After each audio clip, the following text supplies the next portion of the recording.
ورجعنا مع بعض. أهلا بيكم من جديد في ماستر مايند. النهاردة معانا الهواوي الميت 80 برو واخد وضعه من بدري. هل فعلا الموبايل ده يستاهل الضجة؟ ما تيجي نشوف الموضوع ده مع بعض. أول حاجة نبدأ بيها الشاشة والتصميم.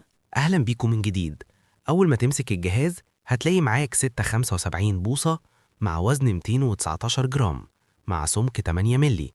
الشاشة هنا جاية بزجاج الكونلين للجيل التاني اللي بقى أقوى ب10 مرات من أي شاشة تانية، مع شاشة أوليد ومعاك تردد بيوصل ل 120 هرتز بيقله عادي، مع 2 سنسور جنب الكاميرا عشان يعرف يميز وشك بال 3D، مع 3000 نتس سطوع شاشة، يعني مش هتحس إن التليفون مضايقك وإنت تحت الشمس.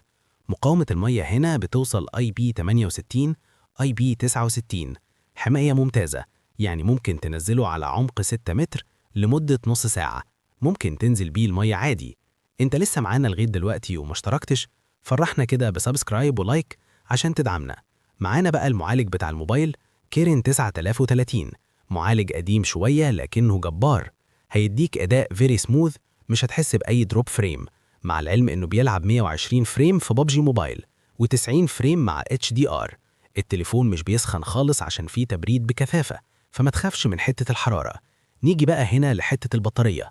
معاك بطارية فوق الطبيعي 5750 ملي أمبير، اللي هو هيكمل معاك اليوم وزيادة، مع سرعة شحن صاروخية 100 واtt ووايرلس 80 واtt، ومعاك سرعة شحن الأسلكي 20 واtt. ندخل بقى على الكاميرات. معاك 3 كاميرات، الوايد 50 ميجا بكسل، فتحة عدسة متغيرة من f1.4 ل f4.0 تقدر تتحكم فيها. التانية بريسكوب تليفوتو 48 ميجا بكسل f2.1، كاميرا ألترا وايد 40 ميجا بكسل f2.2.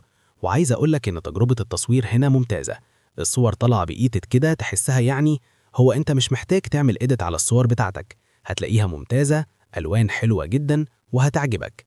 الوايد أو حتى التليفوتو الزوم بتعمل 4x زوم من غير ما تخسر كواليتي، حاجة كويسة جدا، وبيعمل ديجيتال زوم 100x يعني براحتك. وتصوير الفيديوهات بالكاميرا الخلفية بريزوليوشن لحد 4K 60 فريم في الثانية، وفيها ستيبلايزيشن كمان، فهتبقى الكاميرا ثابتة معاك وانت بتصور. أما بالنسبة للكاميرا الأمامية بدقة 13 ميجا بكسل بفتحة عدسة f2.0، وتدعم للتركيز التلقائي أوتو فوكس، وتصوير الفيديو بدقة 4K بمعدل 30-60 إطاراً في الثانية، وبدقة FHD بمعدل 30-60 إطاراً في الثانية.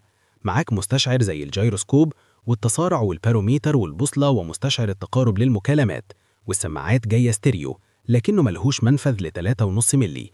والحماية معاك مستشعر بصمة الأصابع يأتي جانب للجهاز مش على الشاشة، معرفش بصراحة ليه، بس هي سريعة، بس قلت أعرفكم.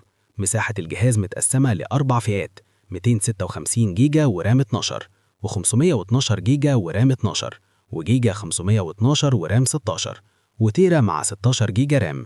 ومعاك 4 فئات لون في الجهاز، أخضر وذهبي وأبيض وأسود. نصيحتي ليك، التليفون اعتمادي جدا، كاميرا شغال ومعالج قديم شوية لكنه سفاح وهيقضي معاك الغرض وزيادة. ولو عندك أي حاجة عاوز تقولها ياريت تقولها لي في كومنت، وياريت تفرحنا سبسكرايب ولايك عشان تبقى من عيلتنا الجديدة.